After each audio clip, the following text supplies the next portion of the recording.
During the last session, what we were discussing is about the genetic algorithm, the basics of genetic algorithm, the basic terminology used in genetic algorithm, what are the concepts of genetic algorithm that is involved, etc., etc. So, in today's session, we will describe about the different components or different operators of genetic algorithm, as well as the algorithm itself, or how this algorithm will function, etc. So, in genetic algorithm, the first step in a genetic algorithm, or even in an evolutionary computation procedure, is genetic algorithm is a type of evolutionary computation. So whatever is applicable to genetic algorithm is mostly applicable to evolutionary computation also, or whatever is applicable to evolutionary computation is applicable to genetic algorithm also, vice versa. That is, both are almost similar. So the first step is to initialize the population. We have seen what is a population and how the population can be represented in binary form. Only binary form we have seen. So we first initialize the population. A population is created first. Then we evaluate the fitness of each individual or each candidate solution or each chromosome within that particular solution. I mean the particular population. Then we check whether all the constraints are satisfied. The constraints can be the termination condition, also the termination criteria. That can also be a constraint. So that whether all those constraints are satisfied or not. If all the constraints are satisfied, we go to the outputting the results. That is, the results of the genetic algorithm is output. But in the first iteration, in most of the cases, it won't terminate. It goes to the other procedures or the other processes that is happening inside the genetic algorithm. So the constraints are not satisfied in that condition. So it goes to selecting the survivors, from the population. The survivors may be selected based on some selection criteria. So then we randomly vary the individuals by stochastic operators. So these two steps, that is this step as well as this step, these two steps can be in the reverse order also, no problem. So whether it is satisfying the constraints. So then we are randomly varying the individuals by stochastic operators. Then we are selecting the survivors. So that is also a possible algorithm for this, possible arrangement of the items within that algorithm, so that it doesn't matter much. So the only thing is this particular cycle repeats a number of times till all the constraints are satisfied. That is, evaluating the fitness, then checking for satisfying the constraints, then selecting the survivors, then randomly varying the individuals by stochastic operators. And the order of this can also be varying, no problem. The satisfying the constraints can be just after this one, or just after selecting the survivors, so wherever that is possible. So that each of these constraints, each of these arrangements of these particular boxes in the algorithm will give you a separate variety of the genetic algorithm. That is the only difference. Then the algorithm, if it is said verbally, that we are randomly initializing the population t, that is, t represents the time, that is the iteration, the time of the iteration. So population t means the population for the current iteration we are creating.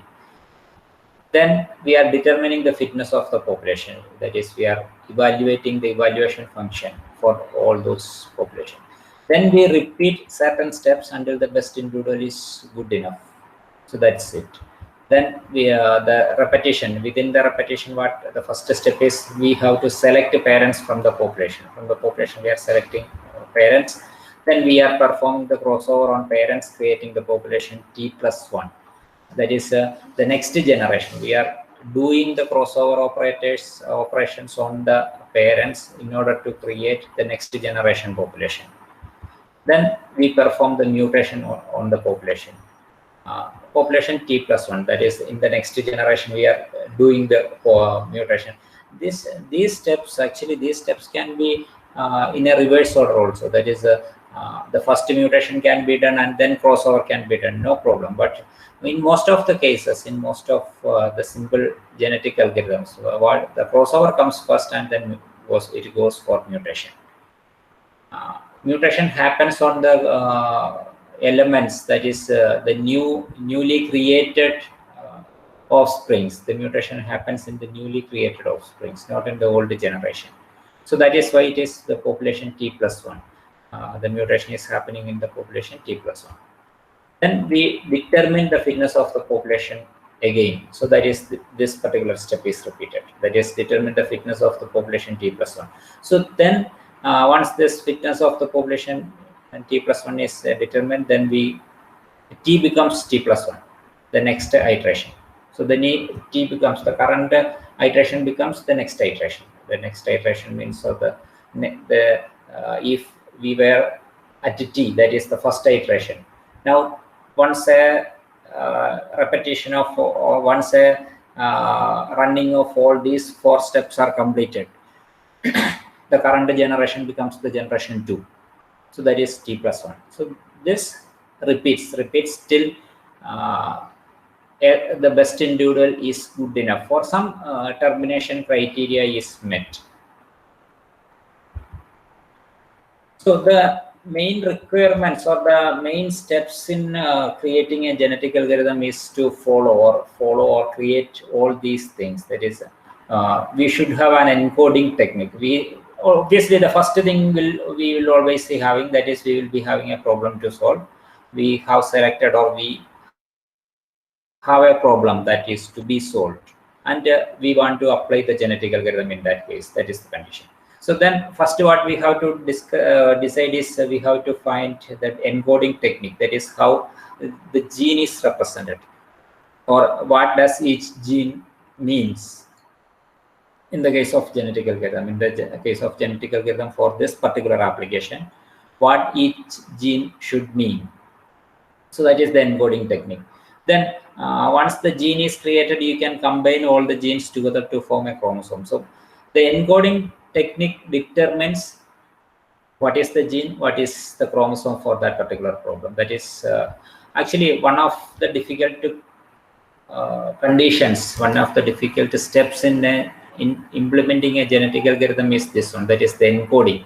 Once the encoding is completed, in most of the cases, it is very easy for us to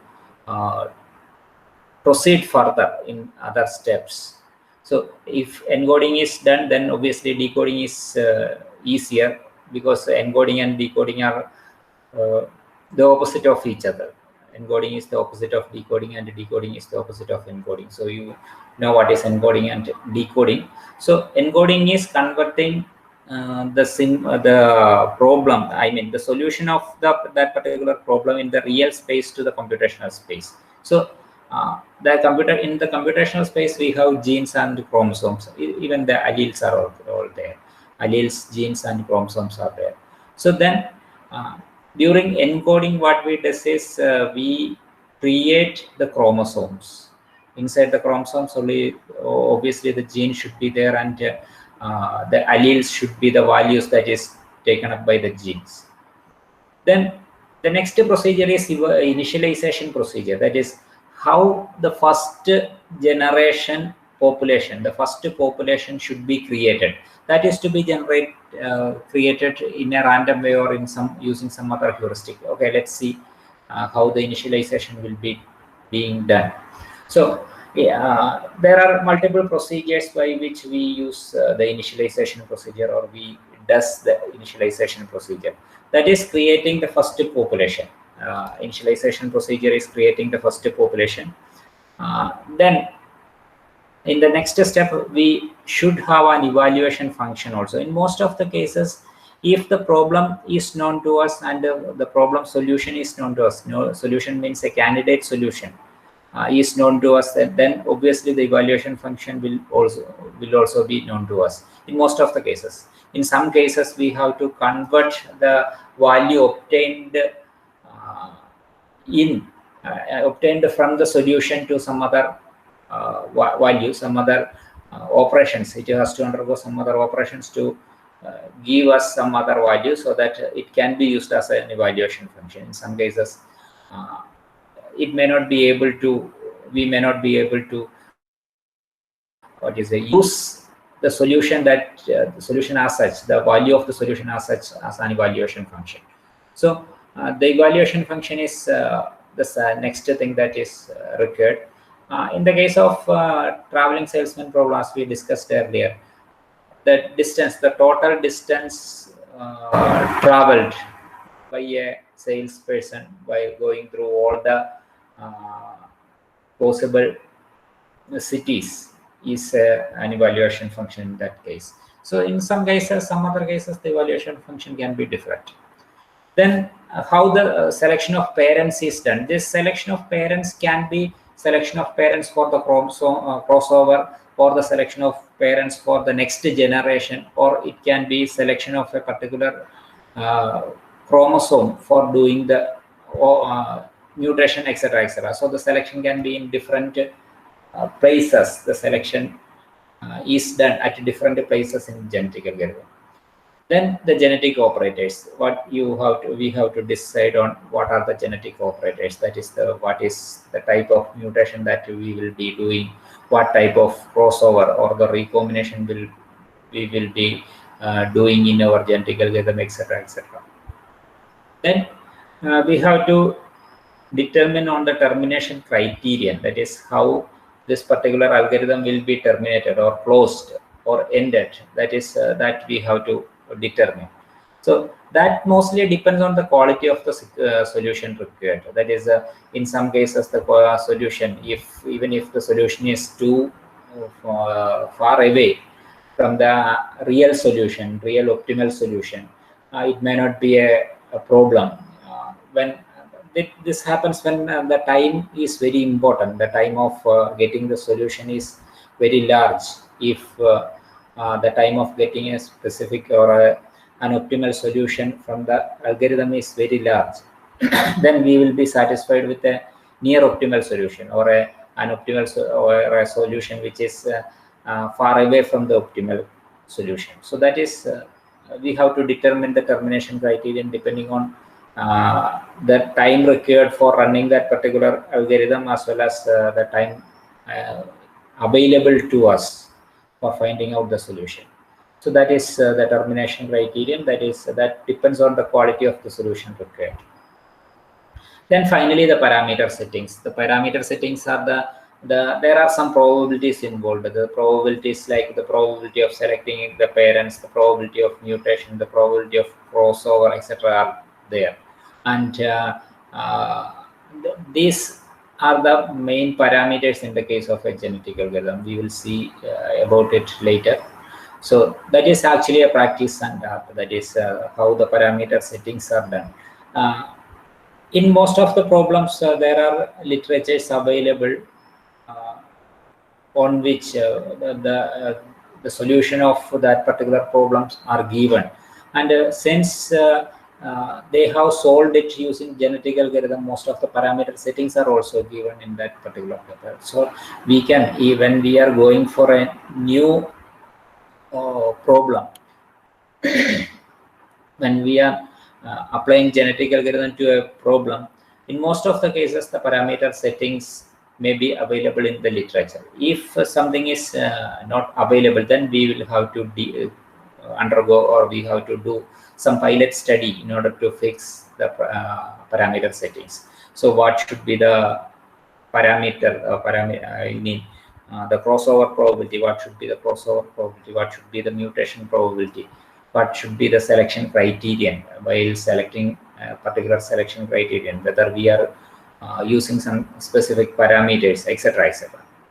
So that is the different components involved in the genetic algorithm. That is the encoding technique, initialization procedure, evaluation function, selection of parents, genetic operators, termination criterion, as well as parameter settings.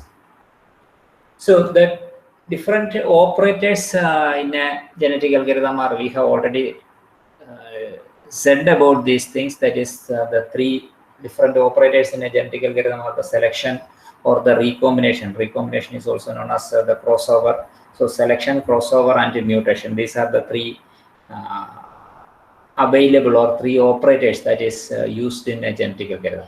So selection, it is replicates the most successful solutions found in a population at a rate proportional to their relative quality. That is, while selecting, the probability of a particular individual being selected, while doing the selection, the probability of a particular individual being selected for that particular operation is dependent on the fitness of that particular individual. That is, we select an individual depending on the fitness of that particular individual. So that is the statement. So that is depending on the relative quality of a particular individual with respect to the quality of other individuals. There is a probability that it is being selected or it is not being selected. If it is a good quality solution, that is, it is having a high fitness value, then there is a chance that it will be get selected than a solution which is having a low fitness. So then recombination or crossover is an operation in which there will be at least two different chromosomes or two different solutions are involved. And what it happens in this recombination or crossover is that it decomposes two distinct solutions and randomly mixes their parts to form novel solutions. That is, two distinct solutions are taken together and then they are randomly mixed together.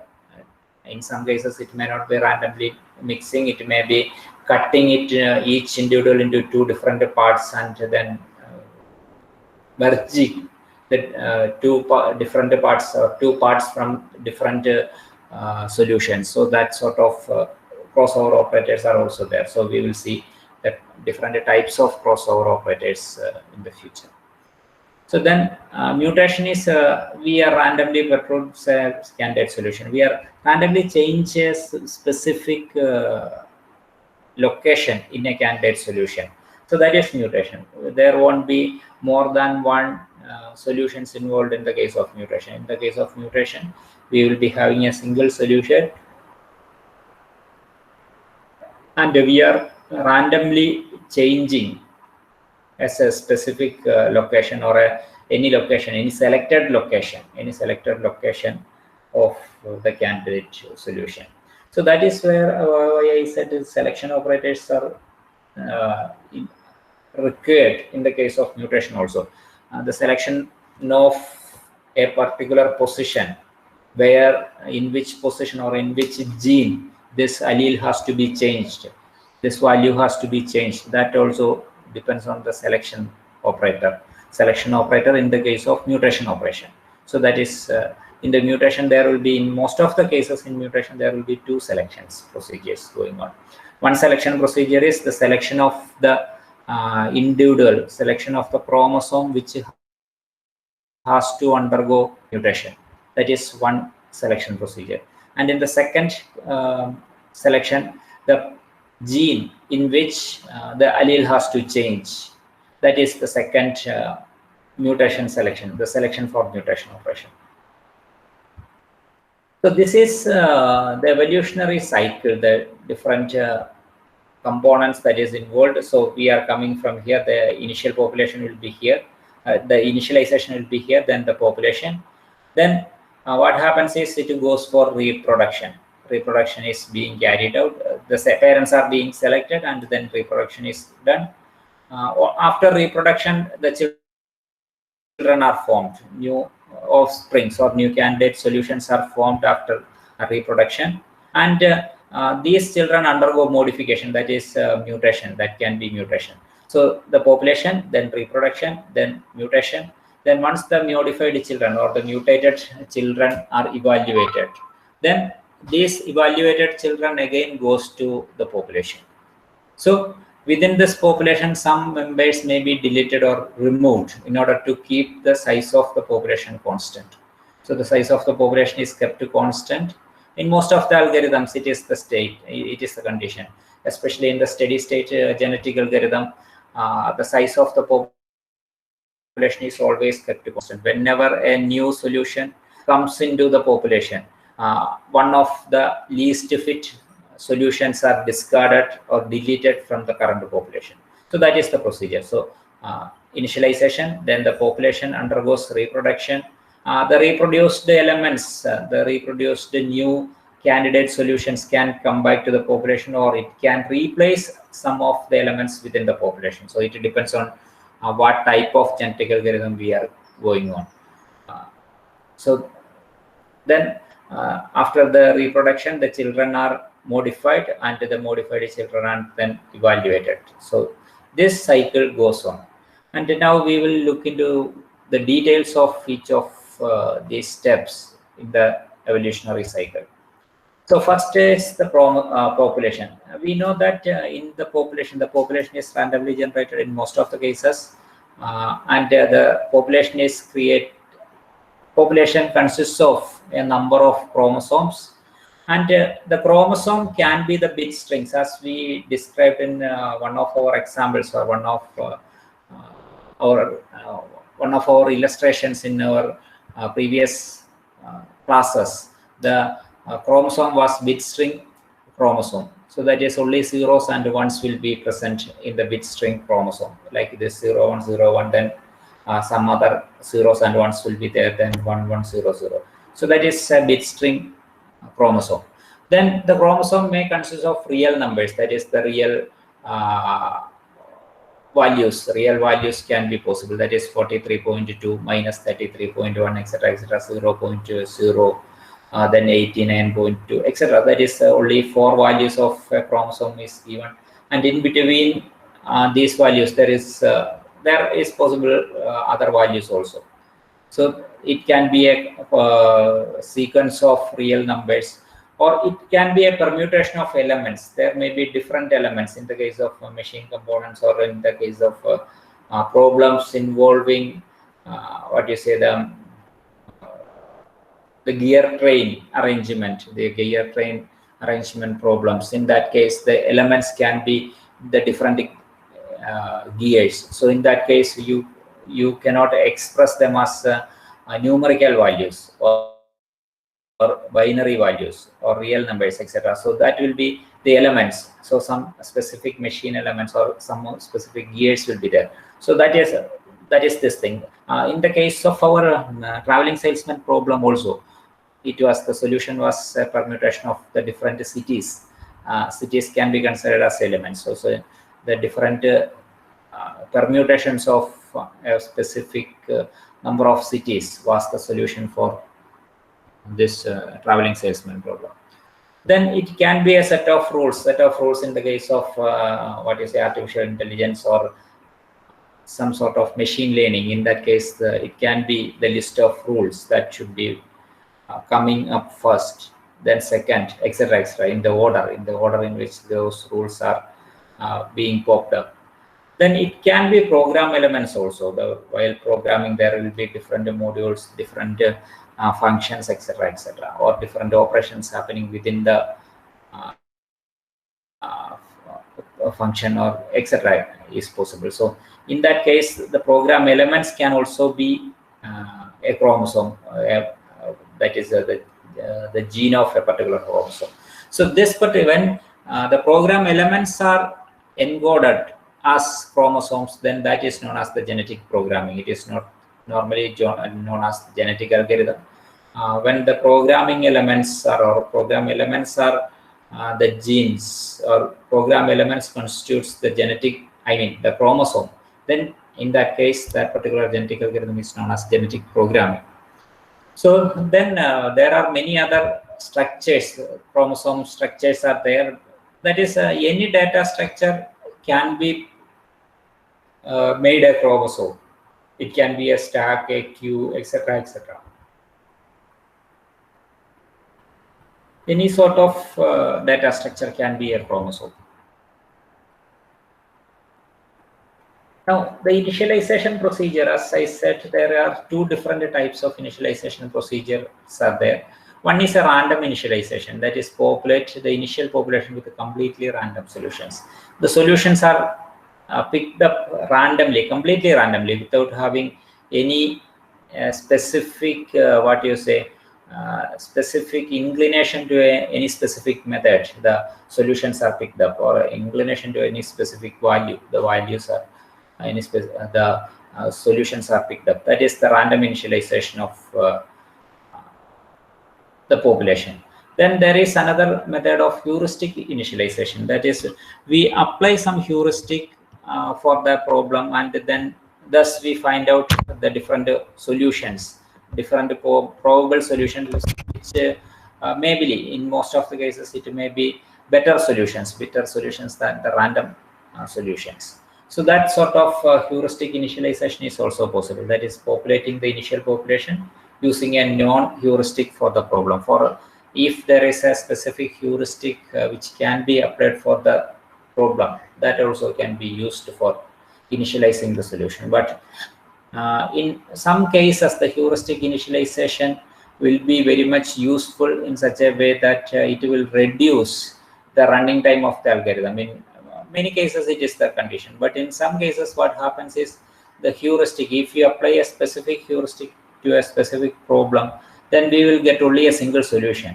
So if we have single solution, and we are, even if we are applying the heuristic multiple times to the same problem, you will be getting the same solution again and again. So that is a problem with the heuristic initialization. But it has the advantage, that is the advantage of converging to the optimal solution or the near optimal solution at the in a short period of time. So as I said, there are two different types of genetic algorithms are available. That is, one is the steady state. It is also known as the incremental GA. That is, one or two offsprings in each iteration replace one or two individuals from the population. That is, always the population size remains the constant.